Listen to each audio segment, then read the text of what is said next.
Messieurs, je suis bien content de vous revoir. Aujourd'hui, il faut qu'on s'occupe de... Mais au fait, comment vous êtes devenu riche? Et de quoi? Non, je sais pas, ça fait plus de 10 ans que Ganesh réutilise cette séquence et on sait pas vraiment dans quel domaine vous êtes. Bon, eh bien, reste accroché à ton fauteuil. Enfin, en même temps, tu peux pas aller bien loin. C'était il y a quelques années de cela. Je faisais partie d'un gang qui s'appelait les Saints, ouais, comme les tétés. Et même si j'étais sans le sou, j'avais plutôt la classe. Hey, Attendez, c'est quoi cette voix? Bon, ça c'est parce que c'est ma langue maternelle, espèce de glottophobe. J'ai été un véritable gangster. Je tirais sur tout ce qui bouge parce que ça apporte des points d'expérience. J'ai même utilisé des missiles sur des tanks de l'armée parce que je suis pas une tapette. Mais bon, comme chantait le vieux juif homosexuel dans sa maison, j'habite seul avec maman dans un très vieil appartement, donc il fallait absolument que je fasse mes épreuves et que je grimpe les échelons. J'avais toute une ville à conquérir et un petit peu comme dans le Monopoly, je pouvais m'acheter des propriétés afin d'asseoir ma domination. Voilà, il y a que des putes éclos dans cet immeuble, mais il m'appartient. Mais je commençais quand même à avoir une réputation, il y avait des gens qui voulaient prendre des photos avec moi. Et ça, c'est la classe. Petit à petit, l'oiseau fait son nid, alors je m'achetais un petit peu tout et n'importe quoi. Puis là, je me suis acheté une station essence. Et je dois avouer que les prix de l'immobilier étaient vraiment pas chers. Parce que racheter un fonds de commerce à 1000 balles, même ton fauteuil roulant, il coûte plus cher. Mais je savais qu'il fallait que j'investisse dans des secteurs d'avenir. C'est pour ça que je me suis acheté un labo de méthamphétamine. Même à un moment, j'ai participé au tournage d'un film. Ça m'a rapporté un paquet de pognon. Et des points de respect. Et à quoi ça sert le respect? Eh ben le respect, selon le dictionnaire Robert, c'est un sentiment qui porte à accorder à quelqu'un de la considération en raison de la valeur qu'on lui reconnaît. Non, mais je veux dire dans le jeu. Oh bah ça c'est mon niveau d'expérience, tant que j'ai pas un certain niveau de respect, je peux pas acheter certains trucs. Et en tant que gangster, je pouvais faire aussi des trucs simples, genre voler des bagnoles. Voilà, moi de toute façon, je fais toujours dans la finesse.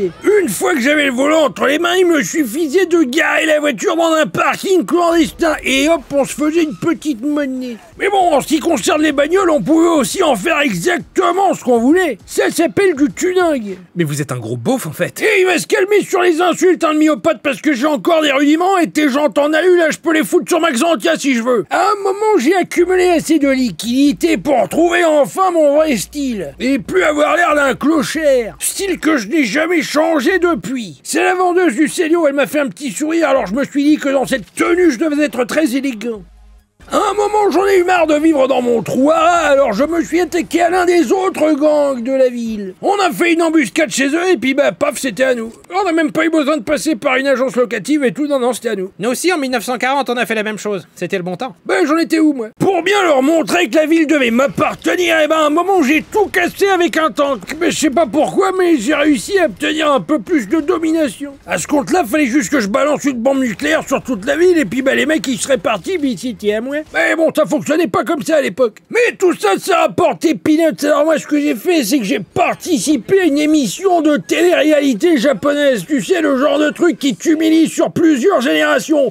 Et ben, quand t'en sors vainqueur, tu te fais un minimum de pognon. Fallait que je tire à bout portant sur des gens habillés avec des costumes de furie. Bah putain, tu m'aurais même pas payé, j'aurais kiffé pareil. C'était comme faire un attentat chez Disney. Franchement, si j'avais travaillé à Daesh ou chez l'État islamique ou je sais pas qui là, je leur aurais proposé l'idée. Mais bon, ils ont pas répondu à ma carte postale, c'est pas grave. Un autre moyen de gagner des points de respect, c'était de faire tout un tas de défis. Attendez, mais avec ça vous gagnez pas du respect, vous êtes juste un connard. Oh bah toi tu dis ça juste parce que tu vas pas faire droit arrière avec ton fauteuil nucléaire, monsieur le jaloux. Et puis là on s'est rendu compte qu'un bon moyen de se faire un tas de pognon, c'était de frauder les assurances et de faire semblant que j'étais totalement accidenté. Oula, sur ce coup-là, je crois bien que j'ai perdu une couille. Mais c'est pas grave, c'est remboursé. Et bim, 2000 boules dans la poche. Attendez, c'est à cause de vous qu'ils ont renforcé les contrôles pour les gens qui touchent l'allocation adulte handicapé? Ouais, et je dois avouer qu'on n'y est pas allé de main morte. Une fois, on leur a fait croire que j'avais le cancer. Bon, j'avais fait la moitié du chemin, j'étais chauve. Bah, ça nous a payé des vacances à Ibiza, tout ça. Évidemment, un bon vieux moyen de se débarrasser des gens, bah, c'était de se débarrasser des gens avec sa bite et son couteau. Bah, moi, j'ai pris mon fusil, puis je leur ai tiré dans la tête. Sinon, pour se faire des thunes, il y avait aussi la bonne vieille vente de drogue. Il y avait un dealer qui vendait sa cam, mais moi je devais l'empêcher de se faire canarder. Et c'est marrant, la mission elle avait le même nom que l'émission avec l'autre connasse là sur France 3. Puis à un moment je devais faire du quad en feu dans les rues et respecter un chrono. Putain mon gars, on aurait foutu ça sur YouTube, on aurait été les rois du monde. En plus on m'a déjà dit je ressemblais au père de Carlito. Ouais, puis une autre mission qu'on devait faire c'était de libérer des putes. Ouais, moi je suis pas un héros, je suis un gangster, donc moi je m'occupe de la pute et de l'orphelin. Vous savez qu'on dit travailleuse du sexe maintenant. Oui bon bah nous à l'époque on disait pute, ça prend moins de lettres au Scrabble. Puis au fur et à mesure c'est comme ça que j'ai gagné des parts dans la ville et que j'en suis devenu le maître. Voilà Ayrton Senna, ça répond à ta question. C'est pas un concept totalement plagié sur Papy Grenier? Ah bah nous, des papys dans le grenier, à une époque, on en a trouvé plein. Mais où est-ce qu'il va chercher tout ça?